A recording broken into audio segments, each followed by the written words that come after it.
¿Creen que estoy loco? Pues la única enfermedad que tengo es la vida moderna, un eterno sufrimiento de ineficiencia y miseria que es un largo desfile de decepción, desaire, engaños, explosiones, frivolidad, traición, bobería, badulaques y cazadores.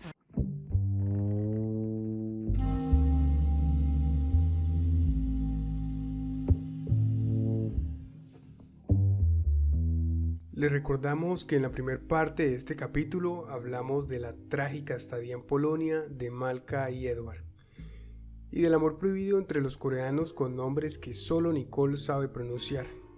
Si no lo han escuchado, deberían de pasarse por allá. No siendo más, espero las siguientes historias de amor de este lado del charco sean de su agrado.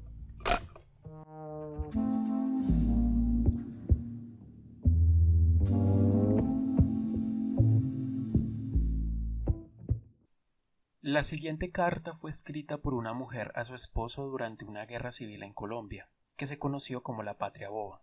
Ocurrió al principio del proceso de independencia del país. En ella da novedad a su esposo sobre su situación y la de sus hijos. Santa Fe, 20 de noviembre de 1811. Señor Manuel Cárdenas, muy estimado y querido esposo de mi mayor estimación. Me alegraré que al recibo de estos cortos renglones se halle gozando de perfecta salud como mi amor le desea. Yo quedo buena, a Dios gracias, con el gusto de haber recibido carta de usted, con la cual he tenido muchísimo gusto el saber de su salud y más con saber de que ya pronto, según me manda decir, el que nos volvamos a ver. Sus hijos están buenos y lo saludan mucho, y lo que le mando a suplicar es que cuando me vuelva a escribir, mande la carta con el sobre escrito para mí, que se lo agradeceré mucho. Me dicen la suya que ni aun saludes le mando, pues no es así, porque en todos los correos que han venido le he mandado carta. Ahora no sé cómo puede ser, y así cada instante deseando el verlo a mi negro para mi consuelo. Recibe saludos de todos los que aquí van nombrados, de hermano Pedro, de hermana Felipa, de comadre Martina, que a la presente no tengo otro amparo que es el de ella, y en fin, reciba saludos de todos sus conocidos y de la vecina Nicolasa y de Navarro, que lo piensan mucho, y su compadre Mariano lo saluda mucho, y lo mismo Eustaquio, que si ve a su primo Grillo que le dé muchas saludes. Y no se ofrece otra cosa sino pedir a Dios que lo traiga pronto para socorrerme en las necesidades con que me hallo, y su esposa que verlo desea. Celestina Rubio. Bueno, esta carta fue escrita por una mujer colombiana hace 200 años, poco antes de lo que hoy conocemos como Colombia se concretara. Entonces, a diferencia de las cartas que los intelectuales de hace 2 siglos escriben, esta escritura es muy diferente, mucho más pues básica dentro de lo que se puede decir. Es mucho más directo, no utiliza tantas figuras como normalmente la escritura más ilustrada tiene, que le gusta jugar con figuras. Acá es muy práctica y sobre todo, lo más poético es el sentimiento que tiene la persona, pero también la mención a Dios constante. Aún así ella maneja como cierto tipo de, digamos, como de nivel educativo superior al que se percibía en la época, creo yo, ¿cierto? Bueno, esto es un poco difícil de determinar. Digamos que lo que se ve un poco, porque la carta que se lee es un poco una corrección, también está adaptada a nuestra forma de expresarnos, porque es mucho más distinta. Por ejemplo, no utiliza tantos cortes de comas o todo esto. Muchas personas pues recordarán un poco el estilo de cómo escriben varios familiares, que no usan comas, que no utilizan muchas, sí, como signos de puntuación para darle un sentido más pausado a la conversación. Acá es casi todo de corrido, entonces se lee de esa manera. Sí, de hecho es un poco difícil de leer porque tiene muchos errores ortográficos, obviamente, es normal por la época. Entonces uno ve que recibido lo escribe con B o desea con C, y así va alternando como la ortografía, o hay cosas en paréntesis, cuestiones que ahorita pues es normal leerlas, pero en la carta no. Sí, de pronto me da la impresión de que la forma de escribir también tiene que ver un poco como tú te te familiarizas con la palabra escuchada. Entonces creo que muchas cosas como se redactan son como las escuchaba la persona y como creía que se escribían. Entonces creo que es más un reflejo de el uso de la palabra y cómo yo puedo utilizarla con lo que sé de escritura. Yo sí tengo que decir que a mí particularmente todos los pronunciamientos que hacen tanto Celestina como Manuel desde lo que están viviendo de momento, me parecen como muy agradables a la lectura, a la vista, no sé, me gusta muchísimo la forma como escriben. No sé si de pronto hay un poco de nostalgia o evoca uno como ese pasado, pero sí me parece muy llamativo. Independiente de que tuvieran o no tuvieran formación académica o instrucción, no sé, a nivel de colegio o algo así, me gusta mucho. Sí, ese costumbrismo campesino es muy lindo. Sí, creo que pues también es porque cada vez nos acostumbramos más a una comunicación globalizada, unificada, donde nos tenemos que entender todos los pueblos. Entonces, en todo ese camino siempre se pierden este tipo de cosas, ¿no? Que dificultan un poco la comunicación con otras personas, pero es muy interna, es muy construida entre las propias poblaciones locales. Yo también quería decir algo, y es con el costumbrismo que Nicole mencionaba hace poco. De hecho, dentro de eso también podemos encontrarlo en nuestros tiempos, ya con alguien que pues hace poco falleció, de hecho, que fue el indio Rómulo, un poeta de Boyacá. Y él Sí. tiene, de hecho, pues unos poemas que fácilmente se pueden encontrar en internet que hablan muy parecido, o bueno, se escriben más bien, muy parecido a cómo está la carta de Celestina Manuel. Entonces, como recomendación, pues si más adelante en el podcast quisieran investigar esto, estaría muy bien. Sí, de hecho me recordó al colegio, porque en Boyacá lo leíamos mucho, en la época en la que yo vivía en Boyacá, muy chévere.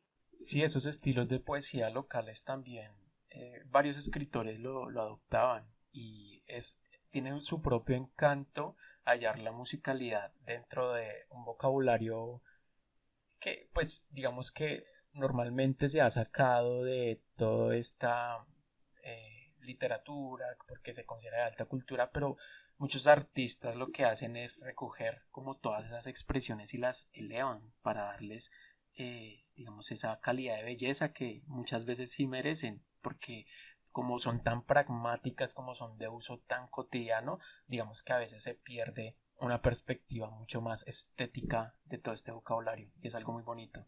Como lo usa el indio Rómulo es muy bonito. Como les comentaba, esta carta fue escrita hace 200 años por una mujer llamada Celestina Rubio.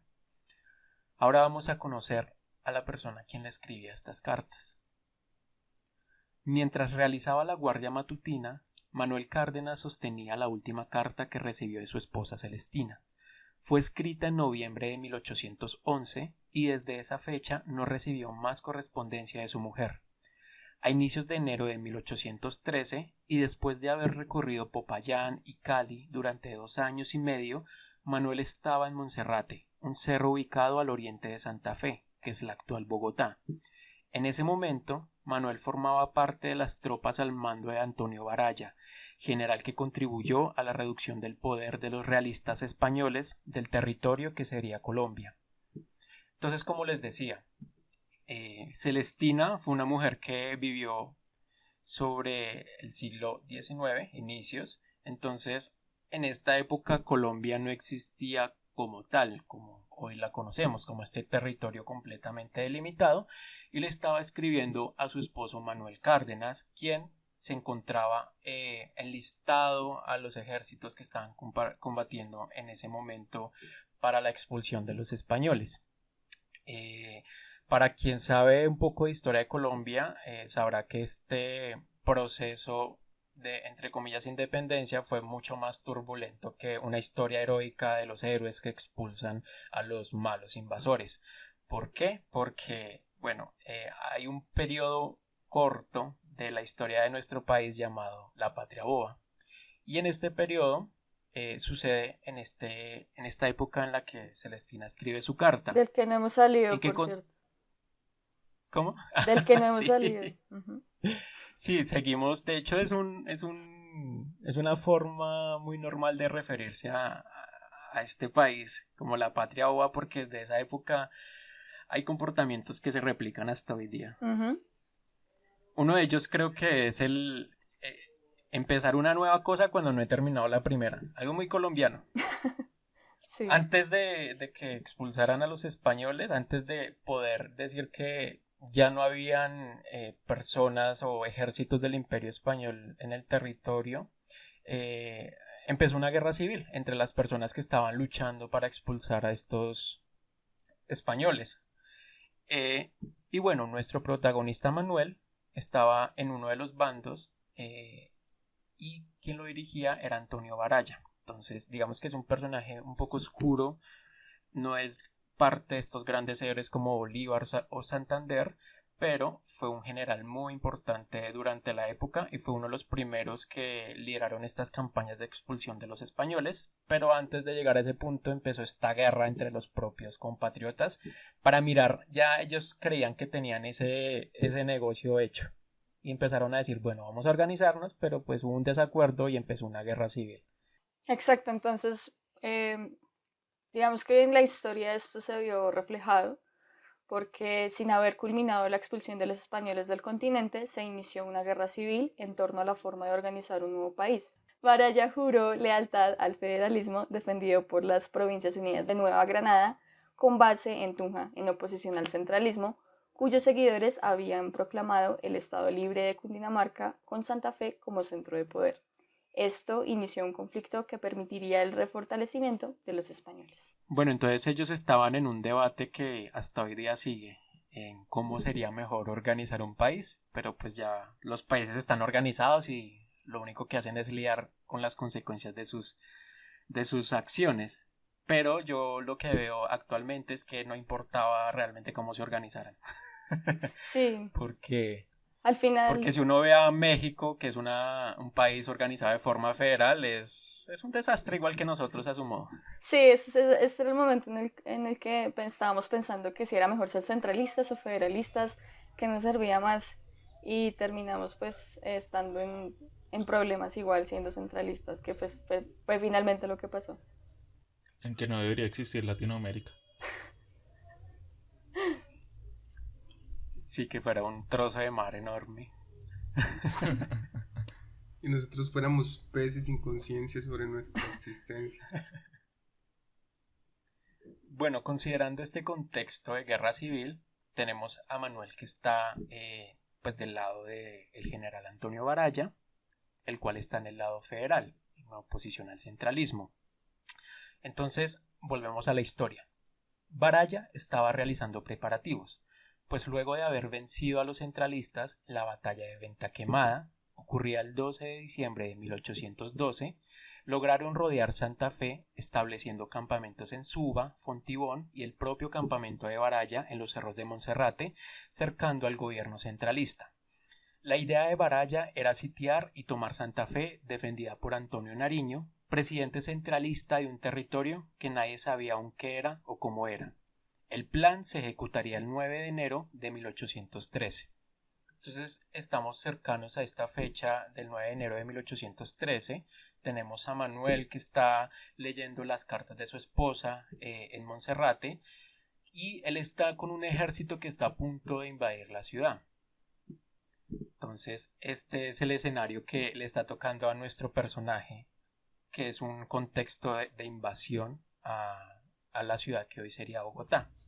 Para aclarar, Manuel era como algún tipo de soldado o qué posición, digamos, tenía dentro de este ejército de Baraya, como para ubicar. Digamos que él no tenía un rango especialmente alto, entonces él era más de lo que hoy se dice carne de cañón, de la gente que uno extrae las poblaciones para ponerlos en primera fila. Porque, por ejemplo, en este mismo ejército de Antonio Baraya estaba Francisco de Paula Santander, solo que antes de su momento ya de protagonismo en la historia del país. Acá todavía era bastante joven, pero ya tenía un alto rango. Entonces vamos a ver más adelante cuáles son las diferencias de los destinos de Manuel y de Santander. Exacto. Manuel obviamente por todo este tema estaba cada vez más inquieto mientras el día del ataque se acercaba, pues él había nacido y crecido en Santa Fe y además allí estaban su esposa e hijos esperando su regreso. Cuando partió de Santa Fe en 1810 fue para luchar contra un imperio extranjero, pero ahora estaba en una absurda guerra fratricida que no entendía, pues Manuel había luchado a hombro con sus ahora enemigos.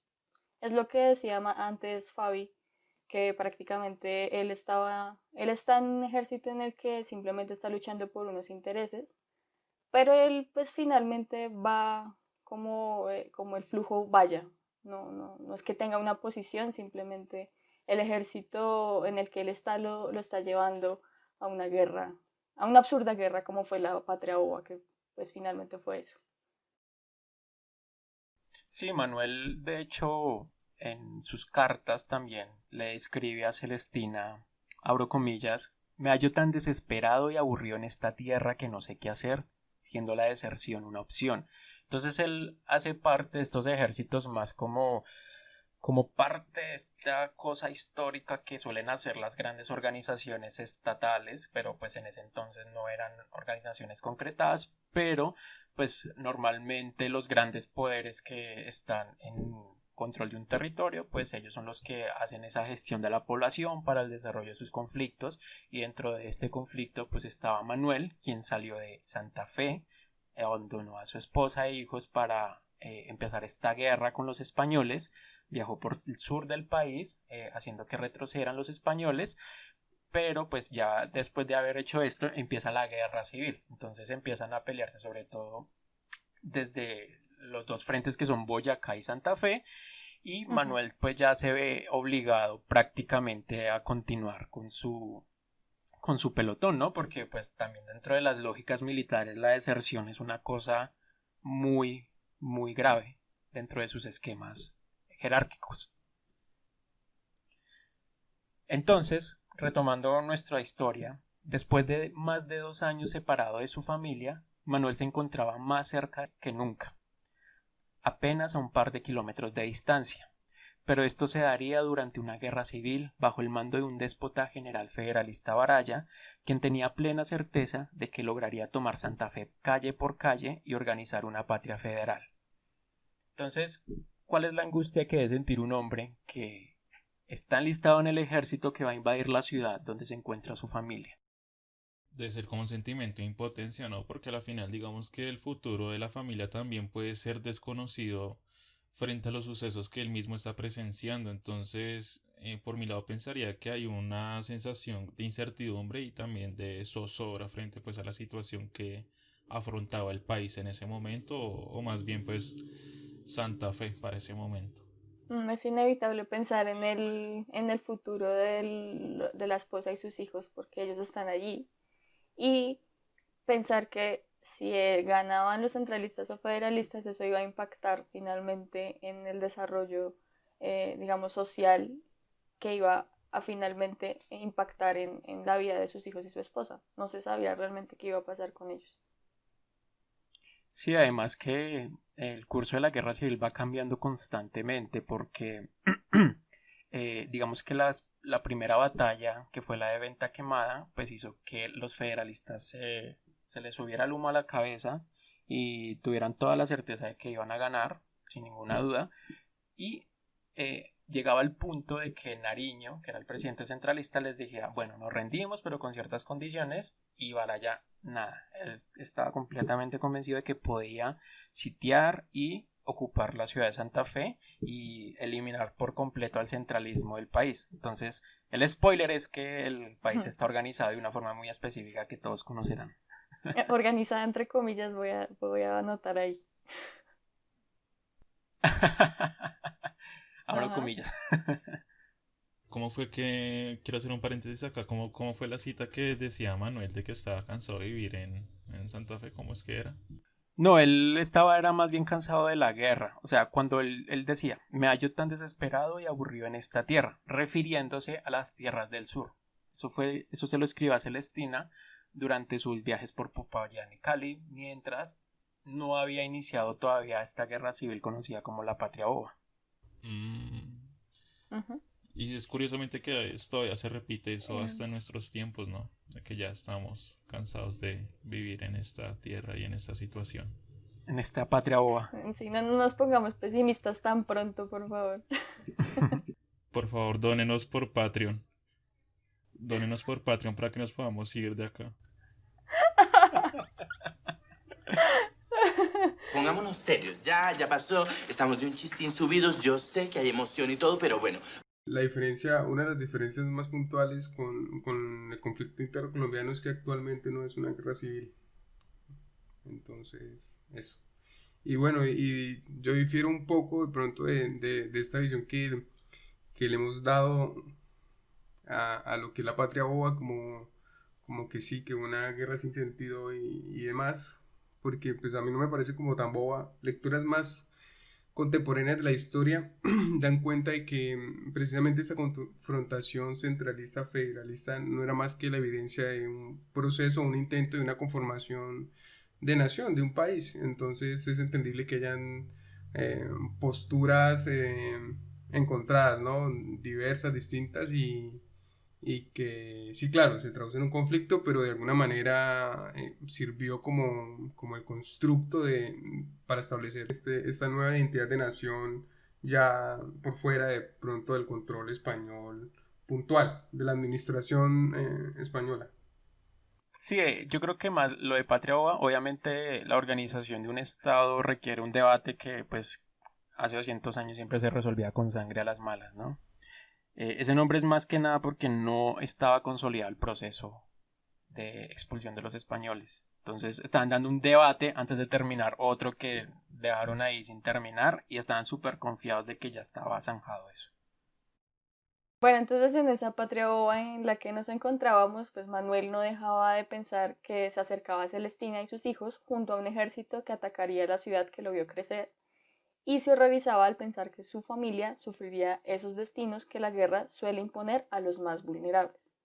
Frustrado por las circunstancias, reflexionaba sobre los giros irónicos que tomaba esta revolución, entre comillas, palabra que se usaba para referirse al conflicto que vivía, difícil de comprender por parte de una amplia población ajena a los intereses políticos, pero siempre en primera línea de batalla. Sí, de hecho nosotros hablamos muy fácilmente de construcción de estados, de guerra civil, pero hasta hace muy poco la población colombiana accedió medianamente a una educación que les permita entender la situación del propio país, ¿no? Y también, más aún, estando rodeados de todo el proceso de las guerras de independencia y todo esto, pues es mucho más difícil de comprender lo que está pasando. Entonces, para una pareja, eh, digamos que todo esto es tan confuso que ellos simplemente se limitan a darle el nombre de revolución. Entonces, al proceso que inició con el florero de Llorente y todo esto, una revolución. Luego empieza la guerra civil, otra revolución. Entonces, creo que era una forma un poco más capturable por ellos, porque obviamente las personas en el poder tenían muy claro lo que estaban pasando, pero muchas personas que estaban en medio del conflicto pues no entienden muy bien qué está sucediendo. Pueden tener varias ideas, pero cuando empieza una guerra civil, que nadie se pone de acuerdo, como que, bueno, entonces, ¿por qué estamos peleando? ¿Por quién estamos peleando? Todo se vuelve mucho más confuso. De hecho, a veces, hoy día es muy difícil a veces entender los procesos históricos por eso mismo, porque hay unas decisiones que se toman en el momento, pero hay muchas causas, muchas circunstancias, muchos actores que hay que entrar a evaluar. Por eso antes decíamos que pues la patria boba era eso, no se había terminado el conflicto con los españoles, o bueno, más bien se había acabado entre comillas de terminar, mientras volvía otro proceso para definir qué tipo de Estado queríamos, y luego otra guerra entre nosotros mismos, como ya separados del Imperio Español, y luego volvíamos a otra revolución. Entonces la gente realmente estaba perdida en este momento de la historia. Era muy difícil determinar realmente también quiénes eran los buenos y los malos y o más bien quién tenía la razón o no, porque pues no se sabía, apenas nos estábamos conformando. Si era más yo a quién le soy leal y a quién no. Pero era muy difícil saber. Pobre esa Eso. gente que no contaban con el doctor Uribe para que les estableciera unos lineamientos por donde deberían caminar. Ya empezamos. Sí, nos adelantamos mucho en la historia, pero sí, hay muchos sucesos posteriores. Continuando la historia, Manuel percibía frialdad y distancia por parte de Celestina. Sentía que el desaforado amor fino que expresaba Manuel en sus epístolas no eran correspondidas por la escritura de Celestina, quien escribía de forma más pragmática e informativa, reafirmando siempre su fidelidad e integridad a pesar de los rumores infundados de su suegra y las constantes recriminaciones de Manuel por no haberlo visitado antes de iniciar la guerra civil, cuando él andaba por Popayán luchando junto a las milicias contra los realistas, pero ya era muy tarde. Entonces, digamos, la separación entre Manuel y Celestina se produce por 1810 y el momento antes de la invasión de los federalistas a Santa Fe ya es a inicios de 1813, entonces son más de 2 años que ellos están separados, entonces eso pues en una relación afectuosa siempre va a crear problemas, ¿no? Ya tenemos ahí la famosa canción de Maluma que nos dice muy bien la situación, solo que en este contexto de guerra no es tanto de cachos, sino... bueno, es de cachos, sigue siendo de Gracias cachos. por tu citación a Maluma.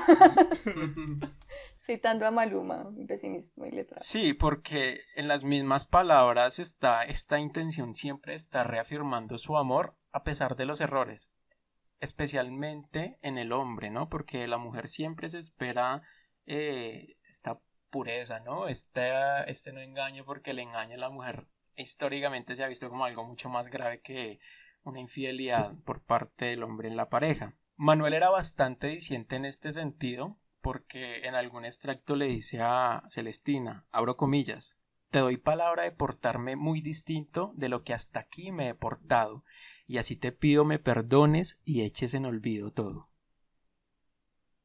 Es O sea, le pura está letra de diciendo ahí canción. prácticamente le dice, mira, te he sido infiel, pero pues perdóname porque son las circunstancias. Sí, o sea, acá la Manuel casi que parece un autor de vallenato. Sí, un temita ahí de galigaliano, una vaina ahí bien fuerte.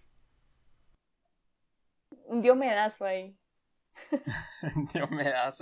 Em, Celestina era mucho más aterrizada, ¿no? Era mucho menos idílica en relación a Manuel. Manuel, ay, sí, mi amor, que te deseo con todo mi cariño, que espero verte. Al comienzo vimos que Celestina también correspondía, digamos, en este afecto, pero ella hablaba mucho más de las cosas que le sucedían. Entonces, por ejemplo, ella le dice a Manuel, se enfoca mucho en su familia, en sus hijos sobre todo, cuál es la situación de ellos. Le dice, por ejemplo, hablando de sus niños, abro comillas, por lo que son los niños, ellos están con mucho cuidado. Solo a Manuel lo quité de la escuela, de a donde estaba, y lo pasé a Santo Domingo porque ya no tenía con qué pagarle al maestro. Entonces, no solo muestra, pues, da informe de la situación de sus hijos, sino que ella empieza también a dar indicios de que este tiempo lejos les está representando una dificultad para la supervivencia de Celestina y de sus propios hijos. Asimismo, ella también hace una reiterada mención de su fidelidad, porque pues crecen los chismes como siempre, y le dice a Manuel, abro comillas, más bien quiero obligarme a pasar necesidades como las que estoy pasando, tanto de mantención como de vestir, yo y mis tristes hijos, que no obligarme a sujetar a otro para deshonrarme y deshonrarlo a usted. Las cartas de Celestina evidenciaban pues una situación muy complicada. Hacían énfasis en la desesperanza por su desnudez, pues las posibilidades de una mujer casada en la naciente Colombia le dificulta mantener a sus hijos de una forma adecuada, como ya lo dijo Fabián, sin ayuda de su esposo y, entre comillas, viviendo muy honrada, según le exigía Manuel.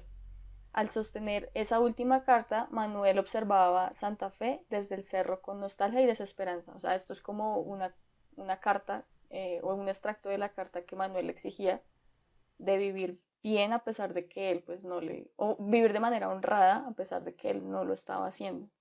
pero pues esa carta él la tenía antes de, o era la carta que leía más bien antes de entrar pues en guerra a Santa Fe, ¿no? Sí, igual todos los chismes que empiezan, porque, bueno, digamos que se tienen las cartas de la correspondencia entre Manuel y Celestina, pero Manuel también mantuvo correspondencia con sus compadres, con su madre, y sobre todo la mamá de Manuel le daba bastante dura a Celestina. Empezaba a decir que, ojo, mi hijo, que por ahí Celestina anda y que no sé qué. Entonces, envenenándole un poco también la cabeza a Manuel y haciendo todo mucho más difícil. No solo la distancia y la guerra, sino ahora también los chismes con los que tienen que luchar.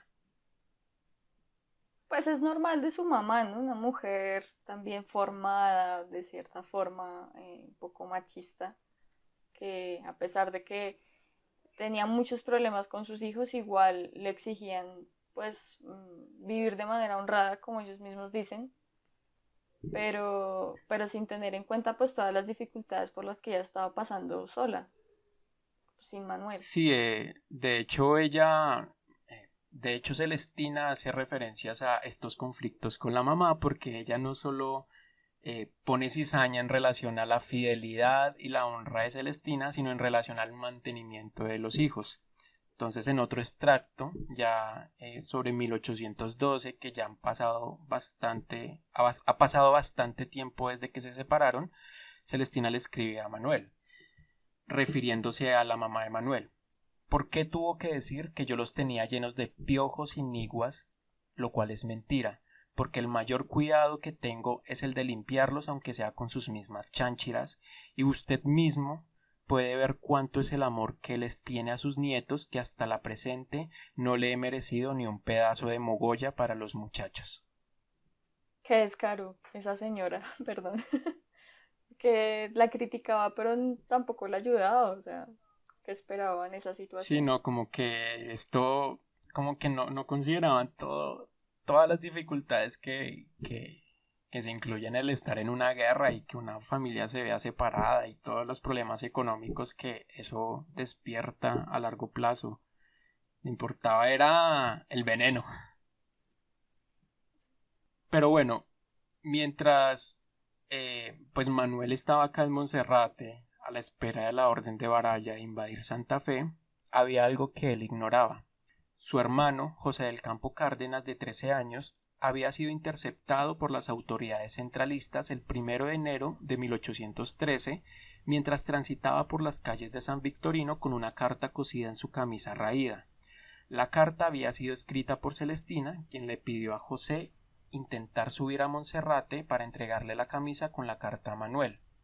Como Monserrate queda tan cerca al centro de Bogotá, que en ese entonces era Santa Fe, que tal vez a 1 o 2 kilómetros a lo sumo, pues Celestina intentó enviarle una comunicación a Manuel, pues parecía que había un problema con su correspondencia, ¿no? Porque parecía que Manuel no estaba recibiendo todas las cartas de Celestina y pues recordemos que la correspondencia antes era muy difícil. Hoy nuestro mayor problema es que un correo nos envíe o que el WhatsApp se caiga y se quede ahí esperando el envío del mensaje, pero antes pues la correspondencia era mucho más difícil porque aparte de tiempos de guerra pues tú pagabas una empresa para que hiciera el viaje, todo el tiempo que demora el viaje, todos los problemas que pueda tener el proceso de envío de la carta. Entonces también en parte la rabia de Manuel hacia Celestina estaba porque él sentía que ella le había dejado de escribir. Sin embargo, pues yo creo que esto no es verdad, yo creo que hubo problemas de fondo que impedían su comunicación y pues digamos una prueba de esto es que Celestina envía al hermanito de Manuel a intentar hacerle llegar más novedad sobre la situación económica que estaba pasando tanto Celestina como sus hijos. Sin embargo, pues todo le salió mal. Y le salió mal porque María Celestina Montes y Rubio fue capturada y su correspondencia incautada. Se le privó de la libertad el 4 de enero de 1813 por establecer un canal de información con un rebelde federalista a pocos días de una decisiva batalla, la cual crispaba la paranoia de ambos bandos. Fue enviada a la cárcel del Divorcio, centro de reclusión para las mujeres, durante la primera mitad del siglo XIX. Me imagino, pues sí, me imagino la paranoia que debieron haber tenido estas personas para que esta carta hubiese sido pues objeto de mandarla a la cárcel. Finalmente, seguramente la carta decía pues que estaba mal económicamente y necesitaba apoyo, pero pues la paranoia hizo que la capturaran y la llevaran a la Sí, cárcel. con esta tensión que tiene ahí a todos con los pelos de punta, pues cualquier cosa medio sospechosa se ve como una potencial traición o una rebelión o algo que pueda ser desventajoso para cualquiera de los bandos. Entonces creo que en este momento las autoridades se ponen mucho más brutales con las poblaciones, ¿no? Son mucho más arbitrarias en cuanto al procesamiento de las personas porque ven justo para un interés mayor, que es el interés que tienen alrededor de esta guerra, que es vencer al enemigo. Claro. Entonces, con una Celestina capturada y un Manuel sin tener idea de qué le está pasando a su familia, días después los federalistas ejecutaron el ataque a Santa Fe en lo que se conocería como la Batalla de San Victorino, iniciada en la madrugada del 9 de enero de 1813. Durante el ataque, los hombres de Baraya no soportaron el intenso uso de artillería de la defensa centralista. El pánico inundó a las tropas federalistas, que terminaron huyendo y abandonando a todos los puntos de control que se habían establecido para rodear a Nariño. Esto resultó en una catastrófica derrota de los atacantes. El centralismo solo había perdido a 5 hombres frente a las 600 bajas que tuvo el confiado bando federalista. Y de Manuel Cárdenas no se supo nada más. De hecho, las cartas escritas por Manuel y Celestina durante la guerra fueron confiscadas por las autoridades y serían los últimos resquicios del amor de dos seres humanos que se verían separados definitivamente por vivir en una patria boba, un periodo breve de guerra civil en la naciente Colombia, como ya lo hemos dicho, y la patria boba sería finalmente aplastada por el Imperio Español al retomar el control del territorio en 1815 y daría inicio al régimen del terror, un cruento periodo de la tiranía española. Todo el conflicto anterior había sido en vano, pues tanto líderes federalistas como centralistas serían ejecutados sistemáticamente. Tenemos a un Manuel que desapareció, a una Celestina que fue capturada, pero ahora pongámoslos en contraste con los héroes patrios, ¿no? Para esta época, Simón Bolívar estaba pues allá en las guerras en Venezuela intentando liberarla, siendo recapturada, haciendo otra república, siendo otra vez aplastada, y más o menos ya empieza a acercarse a Colombia, a aliarse con los federalistas. Como dato curioso, finalmente los federalistas podrían sitiar la ciudad, pero con el ejército de Bolívar. Bolívar entraría a la ciudad y pues culminaría este plan que tenía Baraya al principio. Baraya fue derrotado, él huyó y como les había dicho anteriormente, estaba Santander en este ejército. Él era un general de alto mando, pero pues a diferencia de Manuel, que no tenemos idea de qué pasó con él, a Santander simplemente pues lo hicieron prisionero y luego como empezaron a ganar territorio otra vez los españoles, pues lo liberaron y otra vez todos fueron amiguitos y nada había pasado.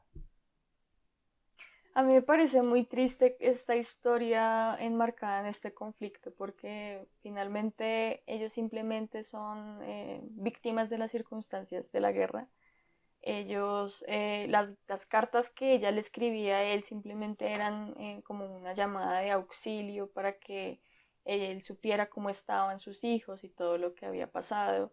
Y finalmente nosotros siempre conocemos estas historias de los caudillos o los dirigentes que estaban unos federalistas, otros centralistas, otros buscando pues que el Imperio Español volviera, pero estas historias se quedan ahí atrapadas dentro de la historia y es muy triste porque ella se va a la cárcel, Manuel no sabemos si está vivo o está muerto y así sigue la historia y estas historias nunca son conocidas, ¿no? Sí, es que estas historias no son de las que sirven para generarte un sentimiento de arraigo a tu país, ¿no?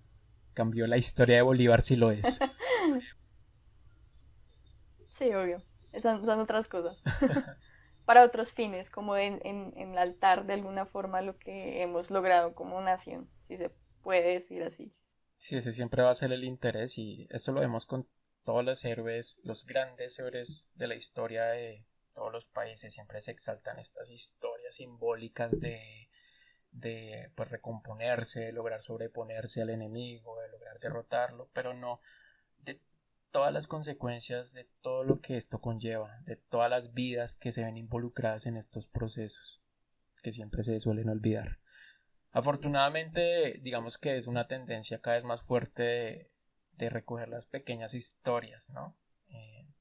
En general en la sociedad, ¿no? Porque la historia siempre se había llevado a cabo narrando estas grandes historias, pero cada vez se tiene más interés en conocer los aspectos cotidianos, cómo hablaban, qué objetos utilizaban. Esto es muy interesante para saber, más allá de los líderes, cómo se comportaban realmente las sociedades, porque han pasado en muchos momentos históricos que los gobernantes ni siquiera son de la misma etnia, ni del mismo pueblo, ni tienen la misma religión, son personas completamente separadas de sus poblaciones. Entonces a veces ignoramos muchas cosas solo siguiendo a los grandes nombres de la historia.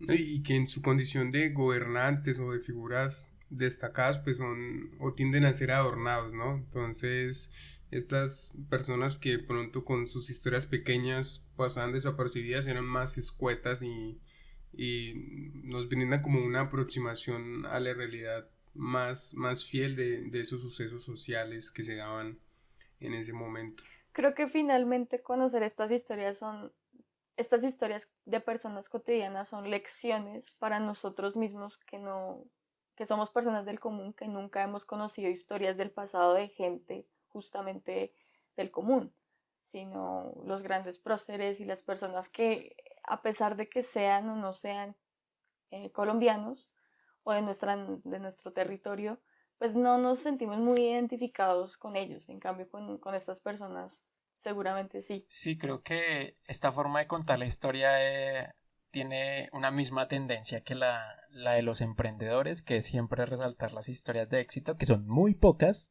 al lado de las historias de fracaso, que son demasiadas. Uh-huh.